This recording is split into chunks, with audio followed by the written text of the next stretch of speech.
সরকারি পাঠ্য বই চুরির ঘটনায় অরূপ বিদ্যালয় দপ্তর আরেক অস্থায়ী কর্মী রফিক আলমকে গ্রেপ্তার করল ইসলামপুর থানার পুলিশ।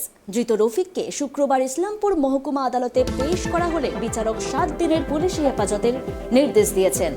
পুলিশ তাকে মিথ্যা মামলায় ফাঁসিয়েছে। তার কাছে গোডাউনের কোনো চাবি থাকতো না, এমনটাই দাবি করেছেন ধৃত রফিক আলম।